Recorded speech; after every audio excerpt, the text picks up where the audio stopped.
Well, this is my final infographic for Info 362. This has been such a great quarter, probably one of my favorite classes I've ever taken at UW. So let's get started with this final video. So first I'll talk about the 5 forms of visual potential on my infographic. As you can see, my final infographic is about the evolution of dating. So the first form of visual potential I exploited was appearance. As you can see in the title of my infographic, I placed my appearance element. This was one of my silhouettes that I created from an earlier image. It was originally a photograph, but instead of using a grayscale, I wanted to make it somewhat of an icon. I chose this element because I thought it made it clear to the audience what I was trying to depict. It is obviously a couple who look interested in each other, which could hint at an infograph being about relationships of some sort. I believe this exploits the visual potential of appearance because the audience can glance at this element and make a good guess as to what my infographic is about. So, behind the evolution of dating title is my appearance element. As you can see, it's the light pink couple in the background there. So the second form of visual potential I exploited was location. I think I exploited this form of visual potential really well and very simply. I chose a map of the United States for a few reasons. The data I wanted to display was about what words are most commonly used in online dating profiles by state. So an easy solution to display this was on a map of the United States. Doing this made it extremely easy for the audience to recognize this element has something to do with location or with the United States. Especially having lines and icons connecting to each state made it obvious that there was something associated with each state. So you can't really see right now, I need to zoom in a little bit, but I had each line and icon connect to the state in which I was talking about or referring to, and then I added the data within the circles connecting to each state. So I think people, glancing at this element could get a general idea that it has something to do with the United States, and then once they look a little more into the data, can obviously see what I'm trying to depict.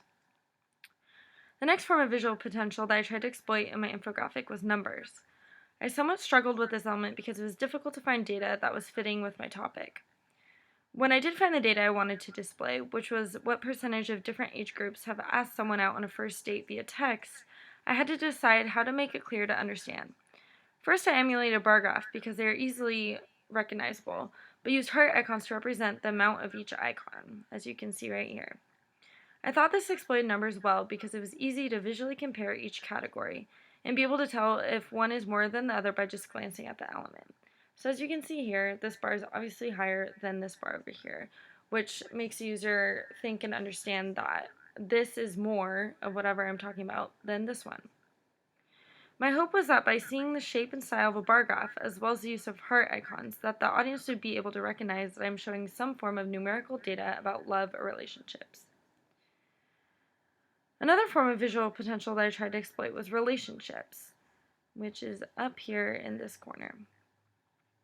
The element was a little challenging, mainly because of the topic I chose, but also because it was difficult finding a relationship I wanted to display. I finally decided I wanted to display the different steps or stages throughout dating, and did so in a somewhat flowchart kind of way. All of my critiques on this element, so it's very easy to recognize that this element was a sort of process, as you can see, as well as a lot of visual interest to my infographic.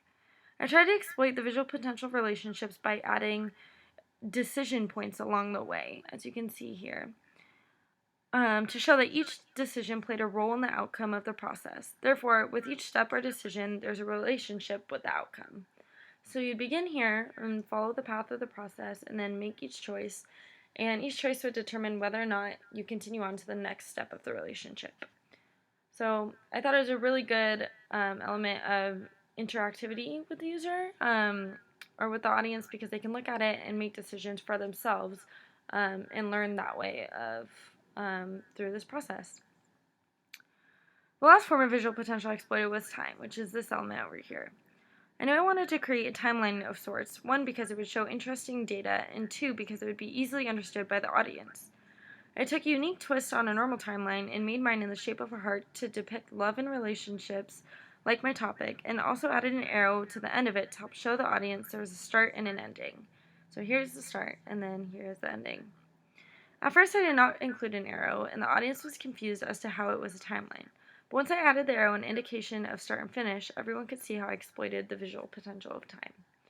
I also added in these icons along the way to sort of depict the different points in time of when things changed.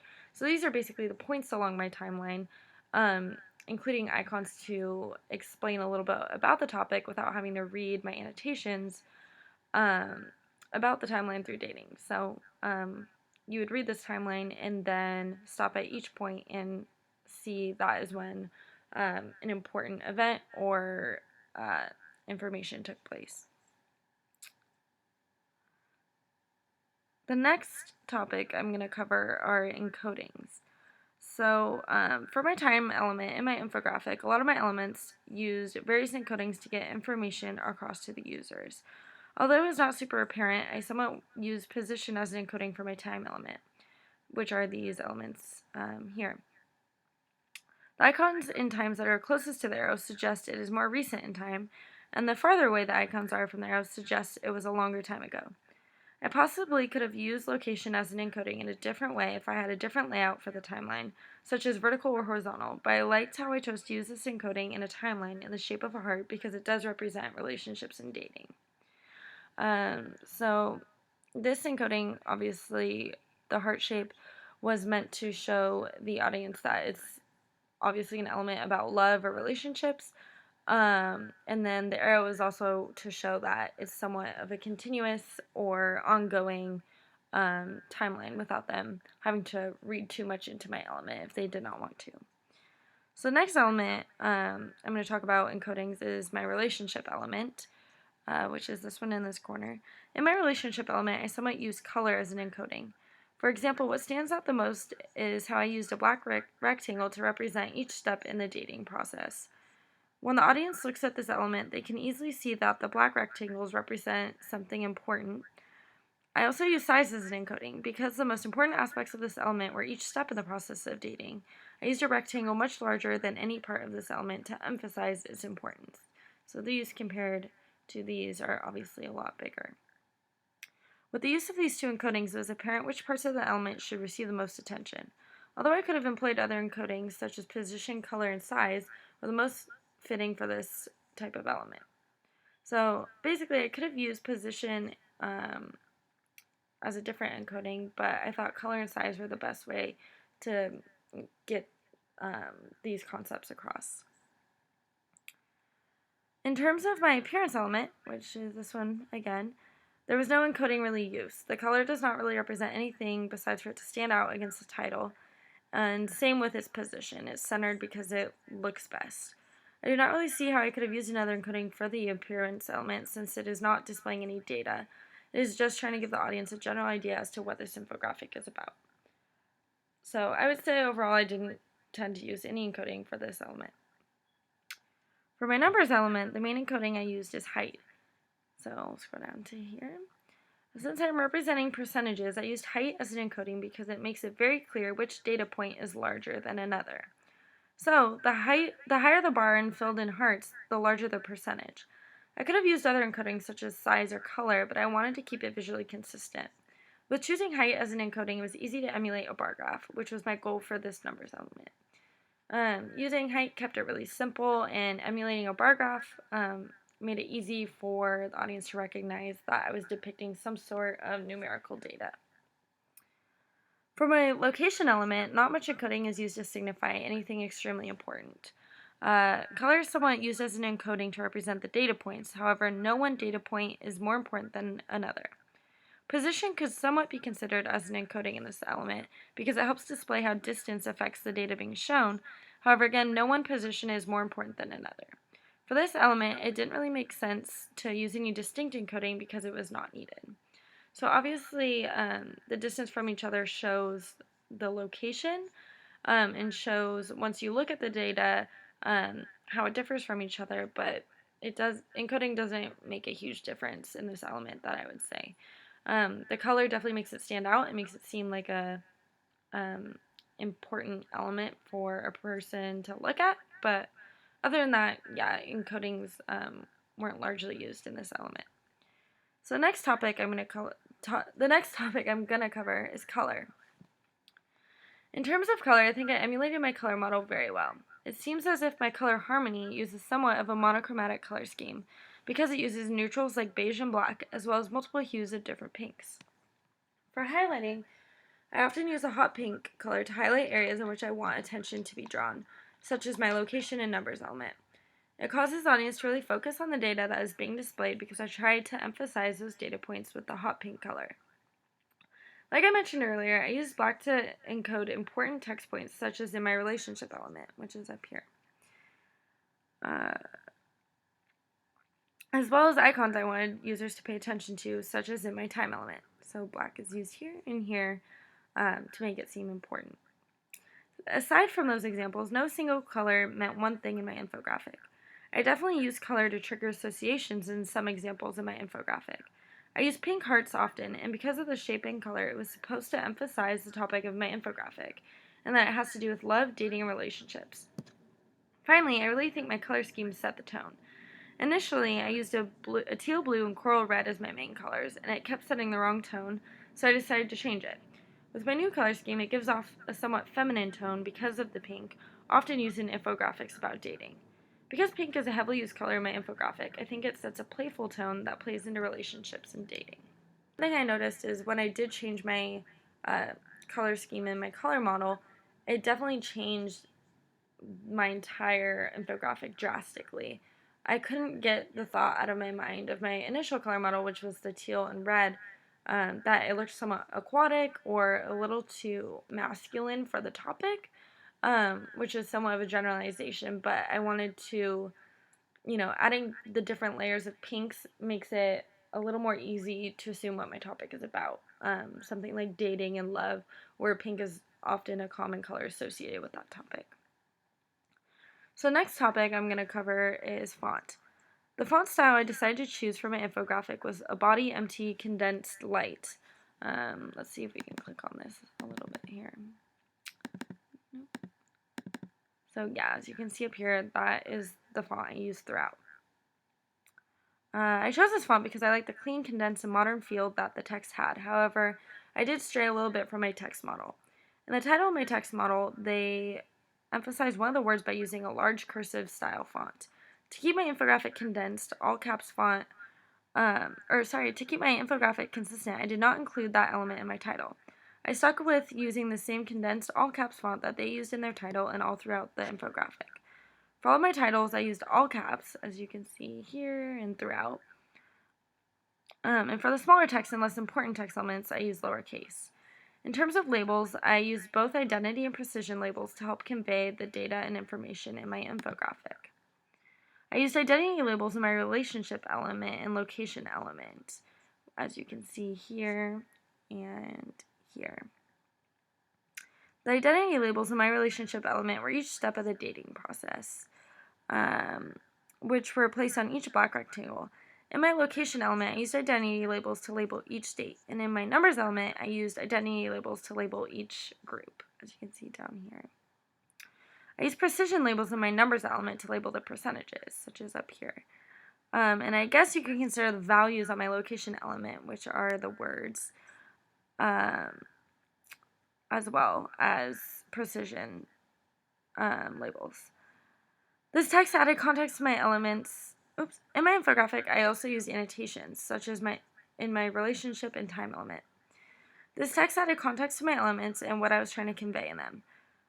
For association strategies, I used both proximity and linear lines. In my numbers element, I use proximity for my data labels, such as up here. They're close to the numerical representations. And then in my numbers element, I use proximity for my data labels, and in my time element and location element, I use leader lines, such as here and here. Leader lines to connect labels with my data. Overall, the font was a difficult topic to cover, and it carries a lot of importance in an infographic that you wouldn't normally think it does. So I actually spent a lot of time trying to pick my font and what I wanted it to be.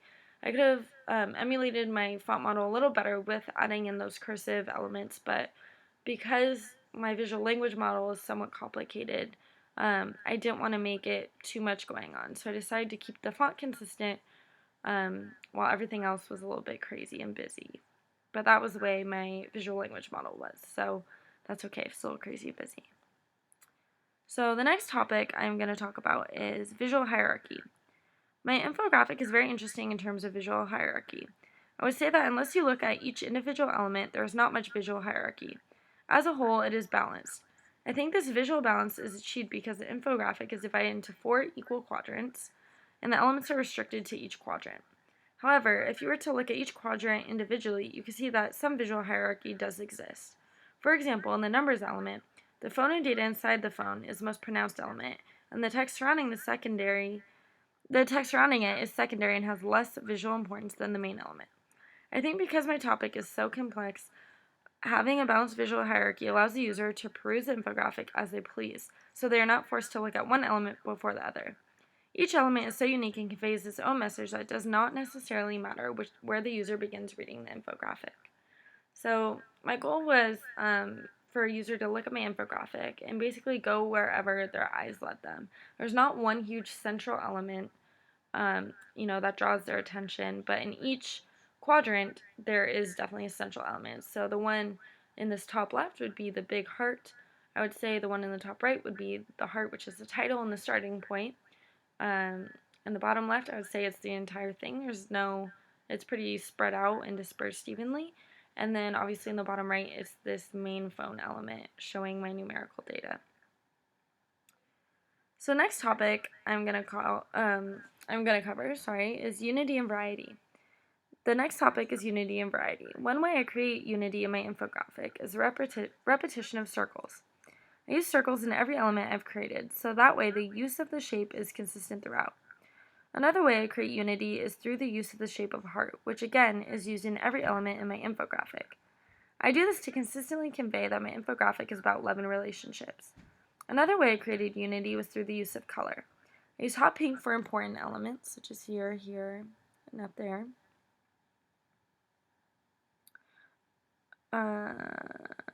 For important elements and used it consistently throughout. However, I did not want it to be overpowering. I also created unity by having all of my text be black. On the flip side, one way I created variety was through the use of color. I used both hot pink and black for the fill of my icons, as well as had some shapes filled in and others not, such as here and then here. I did not use texture because it did not emulate my visual language model, but tried using outline shapes and colors as best as possible to emulate my visual language model. One way I strayed away from my visual language model was firstly not having every main element be in a circle, and that was due to size. So these are in circles because they would fit, but these would not because it would have been too difficult for them to fit in a circle. My content would not be able to fit in the circles and look balanced, so I only had 2 elements in a circle, the top left and bottom right. I also did not fill in those circles with a solid color like my visual language model, but again, this was a personal choice because I thought the visual balance would be off if they were filled in. One way I emulate my visual language model was by having it be very busy, yet organized with content.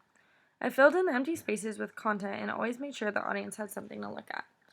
So, in my visual language model, these 2 would be filled in with a solid pink.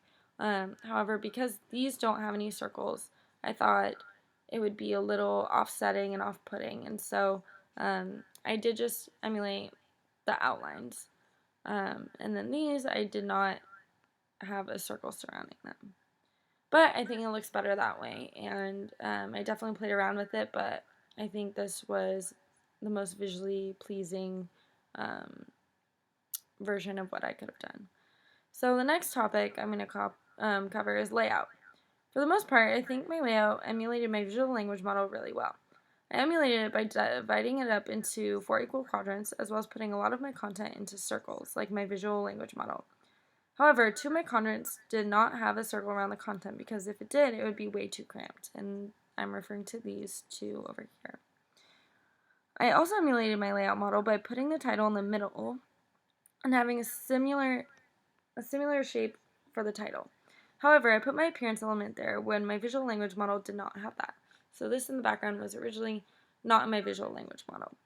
Although that strayed away from emulating my visual language model, I thought it looked best. I had no specific grouping or division for the quadrants and the content in them because my topic is so complex and because there was no visual hierarchy. It did not really matter where the elements were placed. Overall, I think I emulated my layout model really well, and most of the differences were because the content was difficult to place and make fit. So one thing I talked to Marilyn a lot about and that I was concerned about was my appearance element, which was this.